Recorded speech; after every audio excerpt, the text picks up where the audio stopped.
یہ علی حسین کا جو سوال نامہ آیا نا، سارے سوالوں پر آپ بات نہیں کریں گے، اس کا کچھ بیان کر دو۔ ایک ایسا کہ اگر مر گیا نا اس دوران میں تو قرض رہ جائے گا۔ یہ ایک اسلام آباد میں ایک بزرگ عالم ہے توصیف الرحمان صاحب، اللہ ان کو سلامت رکھے، مگر انہوں نے میرے یاد ہمراہ کی جو تقریر تھی نا اس پر تبصرہ فرمایا تھی، ان کی موت نے پوچھا ان سے، تو انہوں نے جو باتیں کہیں وہ ایسی ہیں کہ جن میں ایک بات کا تو دل کو بیان کرنا۔ اب مجھے کہتے ہیں کہ مولوی صاحب قرآن میں بیٹھ کر ایسی باتیں کرتا، اللہ سے ہدایت دے، باقی اللہ مجھے بھی ہدایت دے، سب ہدایت کے محتاج، مگر جو باتیں ہیں ان میں سے ایک بات لکھی ہے تھرڈ کہ حضرت علی رضی اللہ تعالیٰ عنہ سے مروی ہے کہ وہ کہتے ہیں میں نبی کریم صلی اللہ علیہ وسلم کے پاس بیٹھا ہوا تھا ایک دن، تو حضرت معاویہ رضی اللہ عنہ بیٹھے تھے، اس وقت نا میرے ہاتھ میں کرم تھا، جبریل علیہ السلام آئے، حضور نے نا ان کے کہنے پر وہ کرم مجھ سے لے کر حضرت معاویہ رضی اللہ عنہ کو دے دیا، تو میں نے اپنے دل میں کوئی ملال نہیں محسوس کیا، کیونکہ میں جانتا تھا کہ جو کچھ حضور نے کیا وہ اللہ کے کہنے پر کیا، اور یہ بہتر ہے، آپ نے فرمایا بھی کہ میرے اور معاویہ کے جھگڑوں میں دخل نہ دینا۔ اس پر میں کہوں گا کہ مجھے جو نصیحت توصیف الرحمان کہہ رہے ہیں میری باتوں میں سے ایک بات بھی اگر وہ ثابت کر لیں، باقی پر پھر تبصرے کریں دو اور سوال، تو میں بالکل سر چکاؤں گا، مگر الحمدللہ مجھے اطمینان ہے، میں ساری دنیا کے علماء کو کہتا ہوں کہ چیلنج کروں میری روایت اگر اس میں کوئی کمزوری ہے راوی، مگر ایسی بے بنیاد بات نہیں، طبقات الحنابلہ میں دیکھا ہوا ہے مروی ہے، بتائیں اگر سند نہ دیکھی جائے تو گپے ہی گپے۔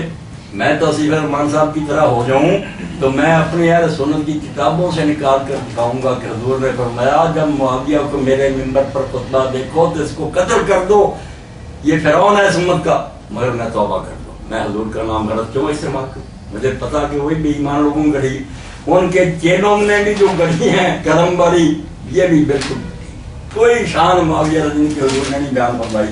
وہ ٹھیک ہے حضور کے ساتھ سے، حضور کے رشتہ دار بھی ہیں، اللہ تعالیٰ انہیں انعام دے، میں کبھی بددعان میں ہی کے حق نہیں کبھی برا کہتا، مگر گپے نہیں مارنی تھی۔ تو یہ بات جو نا اس لیے میں نے کہہ لی رہ گئی، کام خراب ہو، کوئی یہ روایت نہیں، کوئی کرم حضرت علی سے لے کر حضرت معاویہ کو نہیں دیا، نہ حضرت علی نے ان کی فضیلت بیان کی۔ حدیث کے جتنے عالم ہیں، مولا علی قاری ہیں، امام ابن قیم ہے، ابن جوزی ہے، سیوطی، جتنوں نے کتابیں لکھی ہے جھوٹی روایتیں الگ کی ہیں موضوعات، وہاں صاف لکھا ہوا ہے لم یصح فی فضل معاویہ حدیث القط۔ کھنگالنے کے بعد سارے علماء نے کہا حضرت معاویہ کی شان میں ایک حدیث بھی صحیح ثابت نہیں ہے، کچھ بالکل لکھا امام ابن حجر نے اور تحفۃ الراغب میں، امام مبارک پوری میں، کہ دشمن جو تھے حضرت علی کے انہوں نے گھڑ کر نہ حدیثیں رسالے بنائے کہ حضرت معاویہ کو علی کے برابر کرنے کی، علی یار علی کو بہت بہتر، علی کے ساتھ پاسنگ کرنے کی جھوٹ بولا، اور وہ امام احمد بن حنبل سارے کہتے ہیں امام رضائی کہ سب جھوٹی ہیں، کوئی شان نہیں، بس مسلمان شخص اللہ اللہ کر دو۔ تو یہ کرم کس سے نہ حضرت علی نے ان کی سیرت بیان کی، یا ہمارے شہر کے ایک عالم دین نے کتاب لکھی، اس میں اس نے لکھا کہ حضرت علی رضی اللہ عنہ نے کہا کہ جو میری طرف سے مارے گئے، جو حضرت معاویہ کی طرف سے مارے گئے، سب جانتی مصنف ابن ابی شیبہ۔ اب میرا ایک شاگرد چلا گیا، میں نے اس کو نکال کر دکھائی، اس نے جا کے کہا مولانا یہ حدیث ہے کہ حضرت علی نے فرمایا میرے طرف سے جو مرے اور حضرت معاویہ سب جانتی، ہاں ابھی دکھاتے ہیں۔ جب نکالی تو میں نے جو دکھایا تھا آگے، اس نے لڑکے نے کہا مولانا آگے کیا لکھا؟ مولانا کے ویسے ہونٹ ہلنے لگے، جھوٹے تھے، آگے لکھا تھا کہ جو 60 مارے گئے ہیں وہ جنتی ہے، مگر آخر میں فیصلہ میرے اور معاویہ کے درمیان رہ جائے گا کہ اب اس میں سے کس نے دوزخ میں جانا، کس نے جنت میں جانا، ہم جو لیڈر ہیں نا ہم پکڑے جائیں۔ یہ فکرہ کھا لیا، جب یہ پڑھایا پھر کہنے لگے میں معاویہ کو دوزخ بھیجوں، اس نے کہا نہیں اللہ یہ بات نہیں، اللہ انہیں بھی جنت بھیجے، مگر آپ نے دھوکہ کیوں کیا؟ جو روایت لکھی پوری لکھ دے، آگے جو پیچھے ہیں لوگ اس میں چلے ٹھیک ہے پیچھے لگے ہوئے، کہا جو پیچھے ہیں اور مرے ہیں جنتی ہیں، مگر معاملہ آخر اور معاویہ پر آ کر جائے گا کہ اب ان میں سے کس نے بھگتنا ہے۔ تو مطلب یہ کہ جھوٹی روایتیں لکھنے کا کیا فائدہ، سچی بات لکھو۔ اب یہ ہے نا کہ طبقات الحنابلہ میں ہے، یہ نکال کر اور لکھ بھی پہلے دیا کہ مروی ہے، حالانکہ سب جانتے جب ہمیں کہا نا مروی ہے، روے یا یقال کیلا، بے بنیاد بات کہ ایسا کہا جاتا ہے، لوگ ایسا کہتے ہیں، بے سروپا بات۔ اور اتنی بڑی بات مولوی صاحب کے مقابلہ میں تم نے کہی ہے توصیف الرحمان صاحب، اب ایمانداری کی بات یہ ہے کہ اگر تم اللہ سے ڈرتے ہو تو یہ روایت نکال کر پھر قادر الحنابلہ میں لکھی کا کوئی فائدہ نہیں. ادھر ہمارے یہاں ترمذی ہے، ابو داؤد ہے، اتنی چوٹی کی کتابیں ان کی ساری لکھی ہوئی نہیں ہم مانتے. حالانکہ سمجھیں اگر سند نہ دیکھی جائے کہ بیان کرنے والے کون ہے معتبر، تو جس کا جیتا ہے جو جیتا ہے مختار ہے. میں نے کہا یہ حدیث ہے لکھی ہوئی کہ معاویہ کو ممبر پر چکر کر مگر اس کی بیان کرنے جھوٹے. میں نہیں جھوٹی بات کروں گا، میں ان علماء سے بھی کہتا ہوں کہ سچی باتوں کی طرف آ جاؤ. پھر اگر قصور نکلتا قصور مانو. قصور ماننے سے کیا مطلب تھی؟ آدم علیہ السلام سے غلطی انہوں نے مانا نہیں، نبی تھے. ربنا ہم سے غلطی اللہ معاف. بس سیدھی طرح مان لو کہ بشرطے یہ کام ہم سے غلط کی بات. اس کے بعد کیا ہم نے گالیاں دینی ہیں یا دوسروں دینا تو ہمارے بزرگ ہیں. تو ایک بات جو تھرڈ لکھی تھی نا اس کی وجہ میں نے ضرور سمجھی کہ یہ اگر موت ہوگی پتہ نہیں موت کا تو یہ قرض رہ جائے. اب یہ سن رہے ہیں سارے. علی حسین بھی کہے اور اس کا ساتھی بھی جس کا ذکر کیا وہ بھی جائے اور توصیف الرحمان صاحب بھی کوشش کریں اور نکال کر دکھا دیں کہ حضرت طریقے صحیح روایت ہو. بسم اللہ. ورنہ یہ ہے نا مناظرے کرنے کا شوق چھوڑیں. جو میں کہہ رہا ہوں ایک فقیر درویش خدا کے لیے اس کو سوچو. میری عمر گزری ہے، تم کہتے شیعوں کی گود میں. نہ مجھے شیعوں سے محبت ہے، نہ سنیوں سے، نہ کسی سے.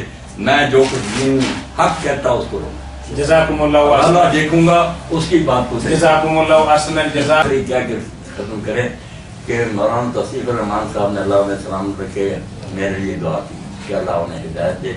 باقی ہر لمحہ ہم ہدایت کے محتاج ہیں، صراط المستقیم بھی نہیں اٹھا سکتے. مگر یہی دعا میری ان کے لیے بھی. وہ بھی جدل اور مناظرہ پہلے بھی ان کا سر جھگڑے بریڈیوں سے جھگڑوں سے جاگ پائیں. یہ جھگڑے کوئی بات، یہ ایک بیماری ہے.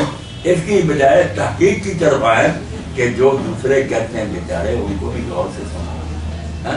اب میں اس جمعہ کے خطبہ میں ایک حوالہ دوں گا جو دہرا دوں کہ بڑا دیوبندی عالم ان دنوں مشہور جو ساری دنیا کو رکھتا الیاس گمن، اس نے ایک کتاب لکھی ہے بریلویت 500-600 صفحے. میں چھوڑتا نہیں کوئی، سب پڑھتا ہوں کہ یہ کیا بمباری کر رہے ہیں ایک دوسرے کے خلاف. اس کا حل سوچتا ہوں. میں سوچتا ہوں بریلیوں نے کیا سوچنا کہ یار اپنے ایک مسلمان گروہ پر اس نے وہاں ٹھٹھا اڑاتے ہوئے کہ مولانا احمد رضا خان بریلوی رحمۃ اللہ علیہ نے ایک جگہ کہا کہ میں اس نوبت کو پہنچ گیا میں اپنی بیماریاں بڑھاپے کی وجہ سے جہاں عالم کے لیے بھی سنتیں جو ہے نا مقدہ وہ معاف ہو جاتی ہیں خدا کے نفر. میں نے نفر چھوڑ دیا مگر سنتے پھر بھی ادا کر رہا ہوں. حالانکہ میں اس سٹیج پر ہوں کہ جہاں سنتے بھی معاف ہو جاتی. وہاں لکھتا ہے گھومن کہ یہ مسئلہ دنیا کی کسی کتاب میں نہیں، اس کو اعلیٰ حضرت کہتے ہو یہ کہتے ہو. اس نے یہ گپ مار دی کہ سنتے معاف ہو جاتی. اللہ کے بندے اور تو گزارا تم رد المختار فتاوی شامیہ ہی دیکھ لیتے سنانا نوابل کا بیان تو تمہیں صاف پتہ چلتا تھا کہ وہاں لکھا ہے کہ جو عالم دین ہے لوگوں کو مسائل بتاتا ہے اس کے لیے سنتیں جو ہے نا معاف ہو جاتی ہیں. اور بڑے بڑے علماء جو ان کو نہ سنتے چھوڑو، یہ خلق خدا جو بیٹھے ان کو دین بتاؤ فرض ہی کافی ہے. اور کئی علماء نے یہ کہا کہ سنتے فجر کی 2 پڑھ لے عالم اس کی ذرا باقی اس کے لیے معاف. کتاب میں فتویٰ اتنی بڑی کتاب لڑکار کر لکھ رہے پتہ تمہیں ہے ہی نہیں تمہاری کتاب میں مسئلہ. تو اس لیے میں کہتا ہوں خدا کے لیے بم نہ برتا، نہ بریلویوں پر، نہ شیعوں پر، نہ دیوبندیوں پر. جو بریلویوں میں جو رسالہ لکھا خدا خط اس کا بھی خطبہ میں ذکر کرنا. ایک جاہل کہتا ہے کہ سب کا نماز جنازہ درست ہے نماز پر، وہ جاہل میں ہی نام لیے گئے. ایک جاہل یہ کہتا حالانکہ یہ ہے یہ ہے یہ سب ان روایتوں کا پوسٹ مارٹم کروں گا کہ مفتی صاحب نے کچھ جان ہے خدا کے لیے امت کو لڑانے سے بعد آؤ. یہ جو روایتیں تمہیں لکھ رہے ہو جھوٹی ہیں. جن میں سے ایک نمونے کے طور پر ریکارڈ وہاں ہی کرانی کہ ایک جنازہ آیا اور کوئی مثال ہی نہیں کہ نبی علیہ السلام کے سامنے ایک جنازہ آیا آپ نے پڑھنے سے انکار کر لیا. لوگوں نے پوچھا حضور آپ سے سب کا جنازہ پڑھ لی؟ اس کے فرمایا یہ حضرت عثمان رضی سے بغض رکھتا تھا اس لیے میں اس کا جنازہ نہیں پڑھوں. اس سے بنیاد بنا دیتے ہیں کہ جو شیعہ وہ بغض رکھتے ہیں اس لیے ان کا جنازہ کوئی نہ پڑھے، جو پڑھے گا نکاح. بھائی یہ جہاں لکھی ہے ترمذی میں وہاں آگے تو لکھا ہوا کہ اس کا فلاں راوی جو ہے سارے علماء حدیث کے نزدیک کو ضعیف. ظلم کرتے اتنی چوری کہ جس کتاب سے نقل کر رہے اس کے آگے لکھا ہو کہ کس ساری کی. تو یہ باتیں جمعہ کے خطبہ میں انشاءاللہ بیان کروں گا تاکہ پتہ چلے جو بندی ہو بریلوی ہو شیعہ ہو اہل حدیث ہو سارے مولوی جھوٹ پر ہو گئے، جھوٹ سے کام چلاتے ہیں، جن کتابوں کا حوالہ دیتے ہیں وہاں بات کچھ اور ہے، دکان چمکانے کے لیے اللہ سے نظر ہو گیا، ورنہ اگر یہ اللہ سے ڈر جائے نا اور گروہ بندی تو اگلے دن ہی صلح ہوگی، اکٹھے نماز پڑھیں گے، محبت کریں گے، کیا ہے باتیں، مسلمانوں میں اگر اختلاف ہوگا قیامت ہے، دنیا کی سب امتوں میں اختلاف ہے، عیسائیوں میں، یہودیوں میں گروہ ہیں، اور ہم آپ میں ویسے کرتے ہیں، یہ علم کو بڑھنے کے لیے آگے بڑھے تحقیق، ایک دوسرے کا سر پھوڑنے کی بات ہے کہ مار دو اور گزر دو، تو دو مثالیں دی دی کہ گمن نے جو کہا کہ سنتے حرم نہیں چھوڑ سکتا، یہ اندر جھوٹ بولا۔ اب گمن صاحب یہاں آئیں گے نا دیوبندی، تو میں ساتھیوں سے مجھے یار اس کے پاس رہ جاؤ، کتاب دکھاؤں کہ اس سے بڑی تمہاری ہنسیوں کی کوئی کتاب ہے، صاف تو لکھا ہوا کہ حرم فرض ہی پڑھ لے اور سنتے چھوڑ سکتے، دین سکھانا زیادہ ضروری۔ اور یہ جو حضرت عثمان رضی سے بغض رکھنے والے کی جنازے کی بات ہے، یہ روایت صحیح نہیں۔ اور یہ آپ بیان نہیں کروں گا، میں اشارہ کر دوں کہ اس خطبے میں یہ بھی آئے گا کہ اللہ کے رسول کو قرآن میں حکم آیا تھا کہ کوئی منافق مرے تو اس کا جنازہ نہ پڑے، اور کئی منافقوں کو حضور جانتے بھی تھے، مگر ایک بھی واقعہ نہیں کوئی دکھا سکتا کہ بعد میں کسی کا جنازہ پڑھنے سے حضور نے انکار کیا، پھر حضرت عثمان والی جھوٹی کہانی، باقی کسی کا نہیں پڑھا، وہ منافق کہاں چلے گئے، ایت واپس چلی گئی۔ یہ سوال سارے علماء مجھے بتائے کہ پھر جو حکم تھا کہ کسی منافق کا جنازہ نہ پڑھ، مرے وہ، کیوں نہیں آپ نے جنازہ چھوڑا، کیا وجہ ہوئی؟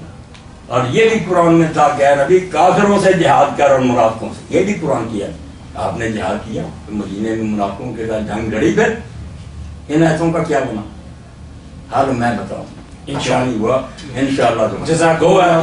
حضور نے عمل نہیں کیا، کیوں نہیں کیا، یہ ڈھونڈنا پڑے گا، یا ایھا النبیو جاہد الکفار والمنافقین واغلظ علیہم، صاحب تو حکم تھا کافروں سے بھی جہاد کر، منافق کوئی جہاد نہیں، منافق آرام سے مدینہ میں، ولا تصلی علی احد منہم مات ابدا، ان میں سے کوئی مرے تو ہر روز اس پر نوافل ماننا پڑے، تو پھر مرے ہی آپ کی زندگی کیوں جنازے پڑھتے رہے؟ یہ بھی قصہ نہیں کوئی دکھا سکتا کہ آیا ہو جنازہ تو آپ نے کہہ دیا قرآن نے مجھے روک دیا، میں منافق کا جنازہ نہیں، بڑا مشکل سوال ہے، اور حل اس کا انشاءاللہ جمعہ میں۔